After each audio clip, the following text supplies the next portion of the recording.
Well, I bet you thought that I forgot about you.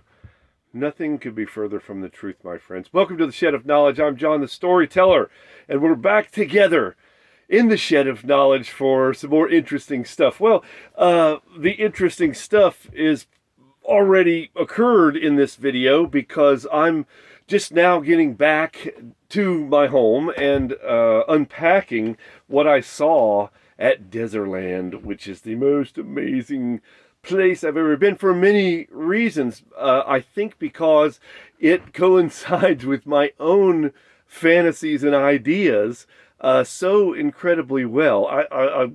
I'll tell you about that in a minute. Anyway, welcome to Something Interesting. I'm John the Storyteller, and I'm here to talk about my travels. In this case, I didn't go too terribly far, 10-hour trip to Orlando, Florida, to a place called Dezerland. And it's named for a guy named Michael Dezer, who's a billionaire from land development and hotels. Kind of a rags to riches story, a Israeli American that came over and, kind of lived the American dream. So, and now his sensibilities are obviously very similar to mine because I would do the same thing and buy the cars, and now he's sharing them with everybody through Dezerland. Now, Dezerland is not just a car museum, but that's really the reason that the purists go to it.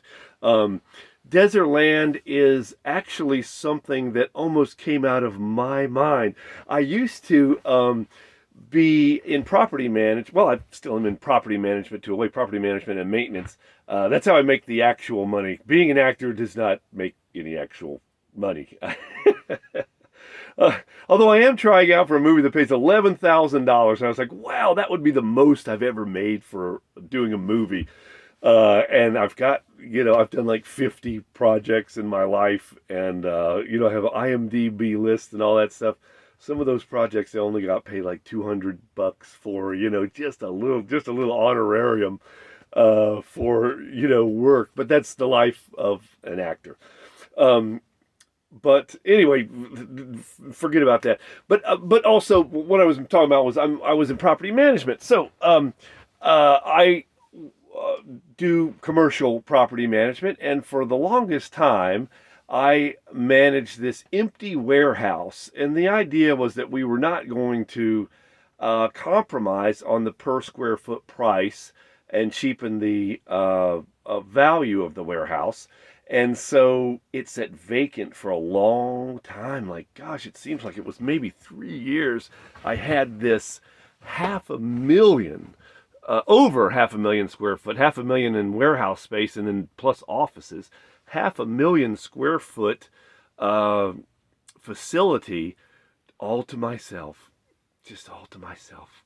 And so I'd go over there. I used to take my kids there to ride their bikes around this 500,000 square feet. And it was divided into 5 spaces of 100,000 square feet a piece. I mean, it was huge.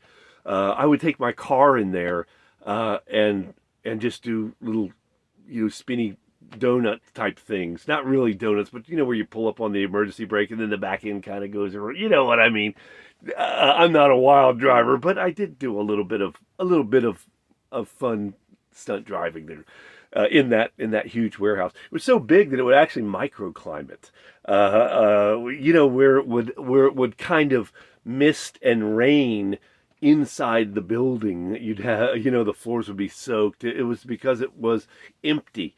A warehouse, a space that size, really needs to have things in it.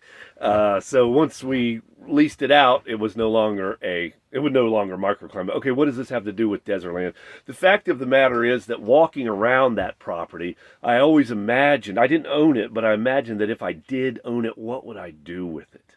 And some of the things I came up with was go-kart track, indoor downtown where you could get food and this, that, and the other, axe throwing, auto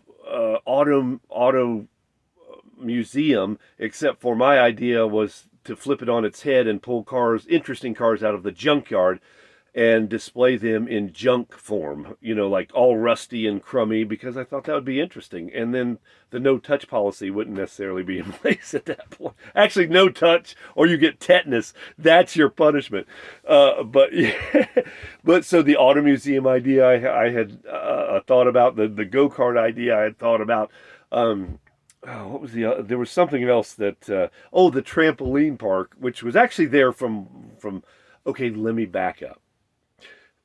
Dezerland is in an abandoned mall, and it's an 850,000 square foot mall. It was formerly like River Park Mall. I can't remember what it was, but I had gone there before when it was the Artagon Mall, and even then I kind of thought, ooh, this is on International Drive in Orlando. If this were in the backwoods of like where I live in North Carolina, which is where that warehouse was, Mako, North Carolina, yeah, you could afford the taxes on that, but I was like, this place is never going to pay even the taxes on this. I don't know how they're going to make any money, but it was a joy to be there while I was there, and we took the kids to the trampoline park. So Artagon Mall did eventually fail, and at that point, plans were announced to demolish this mall, and I hate when they tear down anything, even a little concrete block building. I'm like, gosh, I was a building superintendent for years, and I was like, somebody went to a lot of trouble to that. And especially when they tear down a commercial building. I built commercial buildings, and they're built to last 400 years with maintenance. You know what I mean? Like, they are built like tanks, and then to just go in there and knock them down just makes me sick. I'm like, can't you just... And then don't even get me started on the people that knock down houses because they don't like the style of that house. This happens with millionaires a lot, and it's kind of makes me... And they'll knock down, like Steve Jobs' last thing was to knock down a house that I thought was very beautiful, kind of a medieval revival looking place, but he hated it.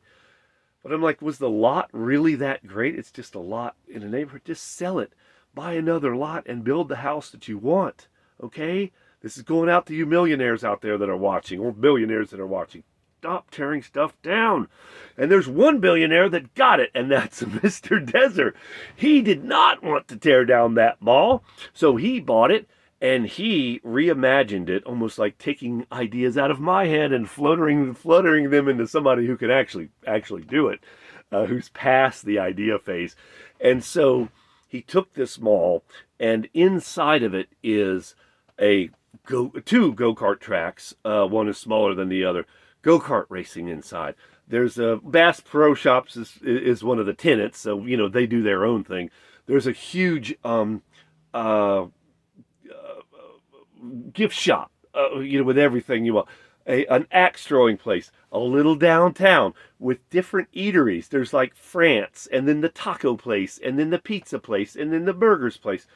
And they're all, obviously they're all owned by the same, but they're all meant to be very separate looking. The aesthetics and signage were very expensive and real important in Dezerland. I noticed all this stuff. And it was just extremely, extremely well done. I am going to level just a little bit of criticism at Dezerland a little bit later. I hate to level any criticism at this magnificent place, but I am going to level a little bit because I used to work at a museum, and museum sciences is something that is also kind of important to me. And I'll talk a little bit about the curation or lack thereof of this magnificent auto collection. But anyway, like I say, there's a trampoline park. There's there's just so much. There's there's a bar. There's a tapas bar. There's a bar where you can get a nice drink. We had a couple drinks there. There is a huge arcade with pool tables. There is a bowling alley. That was the other thing that I was thinking of, a bowling alley. There's a bowling alley there. There is, a massive amount of arcade games, and always they're bringing in more as they get them, this, that, and the other.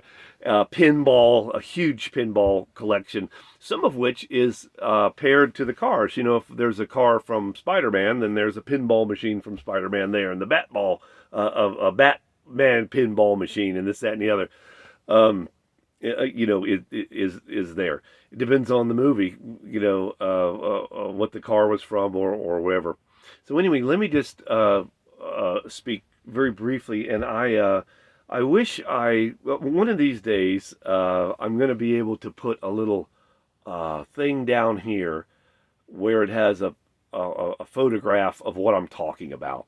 I'm not quite technologically there yet. And unfortunately, this technological impairment has also impaired me as an actor. I'm supposed to have these reels and this, that, and the other and do all this self-promotion. All I want to do is just act. So I've been doing a lot of theater. You don't have to do anything there. I mean, self-promotion wise there. But where I could like show you the cars, or maybe even have like a little slideshow going of what I saw. Now, one of the things I don't want to do, even though they tell you to do this, is I do these videos in one take because I want to connect with you, buddy. You know what I'm saying? Like we're sitting here having a conversation. It wouldn't go, and where I'm cutting it all up. No, this is a one-shot, one-take deal. And if I screw up, even now, I'm going to stop and I'll go back and do it again. But I want to do that because I want that connection. But like, see how I've left this space here? Then I can show you photographs of what I'm talking about, or random photographs, so I could, you know what I'm saying? It's almost like we're talking. I'm like, oh, here's, what's la la la la la. This is what I'm talking about, and da da da da. I don't know, I just grabbed the first thing I saw, but you know what I mean? The idea is, and of course they tell you, don't make it this long. This is really long. You'll lose people. And they're right. I should do a TikTok style thing where I'm like, hey, everybody, what's going on? It's Braxton here. We're talking about Kiss-Offs. Whoa, what's that? A Packard? Yeah. Is that a Tucker? Oh, yeah. You can't see it, but there's also DeLorean there, right there. I'm showing you this because, you see it? I'm trying not to. Because all the cars behind me were represented at Dezerland. They had a Tucker replica from the movie in a scene where a Tucker was wrecked. And rather than wreck a $3 to $4 million car, they used a fiberglass replica. Probably pretty good idea, eh? They had this is a 53 Packard Caribbean convertible. They had a 54. But it's a very similar car to what I'm dealing with here. I suppose you can't see up there. I'll just lift this up a wee bit.